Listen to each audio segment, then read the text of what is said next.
You and I, in contemplating the creation of the universe, are made of stardust. Out of the dust of the earth, He created them. By God, by chance, it all depends where you put your faith. I started singing in my living room, "We are stardust, we are golden," and we've got to get ourselves out of the garden at this point in the message. And I tried to practice it this morning as I was going through the message, and it sounded so bad. I thought, no, Lord have mercy on them.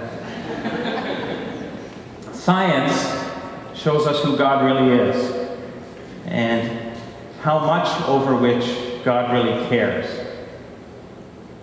And this week, as I sit in my living room looking out at springing, and catch a robin collecting all this stuff for a nest in our front garden and flying across the street into the spruce tree to build his nest, or her nest in there. And I'm watching that play out a few trips, and I'm reminded of the parable where Jesus talks about not worrying and says in that parable, don't worry about things. Look at the birds of the air. They don't toil. They don't put things away in bank accounts, and look at how I take care of them. Right? It was just a beautiful reminder, and that everything's getting green, and flowers are starting to pop up, and daffodils in the neighbor's yard. And I think about it in that same parable where Jesus says, look at the flowers. Solomon in all of his beauty wasn't dressed as beautiful as these flowers are, and they're not toiling or spinning. I take care of them. And then I thought about what I'd been reading for the last 2 weeks, and gravitons and protons and strings and string theory and everything that happens at the subatomic level, and then about wormholes and black holes and galaxies and everything that is making up our universe and the immensity of everything that is. And then I carry from one end to the other, with birds and flowers in between, the idea of God saying, don't worry, I've got things in my hands. And I'm trembling and overwhelmed by who God really is.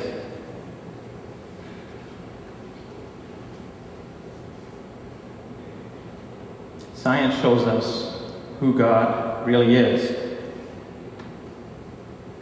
And that God, in His wisdom, gives us minds that can correlate with the data. John Polkinghorne, a scientist-physicist, writes, there's a congruence between our minds and the universe, between our rationality, the rationality experienced within, and the rationality observed without. And he would go on to say, which is no coincidence, that you have been given a mind to know the Maker in this world. Know God through the things of this world, through that kind of language, and know God in other ways. Faith maybe parallels science as well, where we know God with a different kind of knowing, but both ways of knowing through science. When I look at the night sky and I see the work of your fingers, the moon and the stars that you have set in place, God, what are mortals that you should think of us? Mere humans that you should care for us.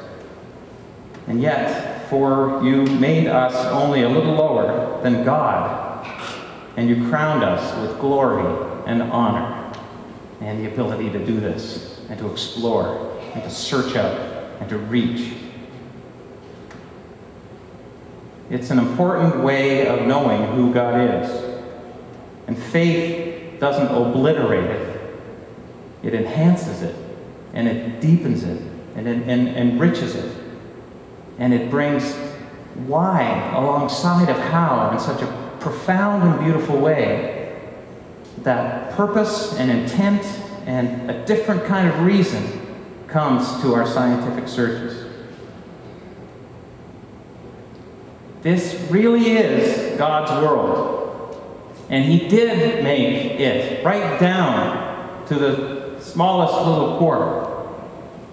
And exploring the makeup of this is exploring the makeup of God.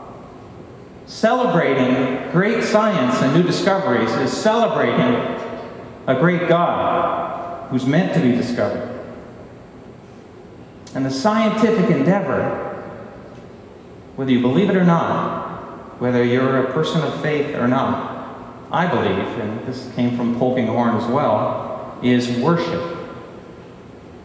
It's tacit worship when Copernicus comes up with what Copernicus came up with, when Newton does what Newton did, when Polkinghorne discovers what Polkinghorne discovered, when all these guys from all these great schools do what all these guys from all these great schools are doing. And yet the church, historically, has not been good with that. They slammed Galileo when he took Copernicus's ideas and didn't make the world the center of the universe. And for a lot of people of faith, we're scared witless of science, and it's an us and them thing in the world, especially now in North American culture. And we're afraid, some are afraid, that science will debunk the Bible. And I think that will only happen where we have read things into the Bible that aren't there. Because I don't think God contradicts himself, whether he's speaking through the word of the scriptures or the word of his creation. It's not a science book, the Bible, and the world is not the Bible. Quid pro quo.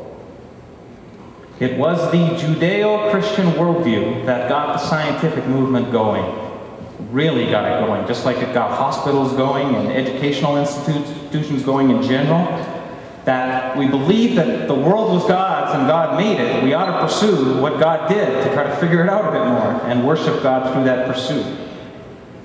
So how in the world can we see now science is antithetic to the faith? The profound mysteries of the universe ought not just cause awe in scientists. They ought to cause awe in us, in you and me.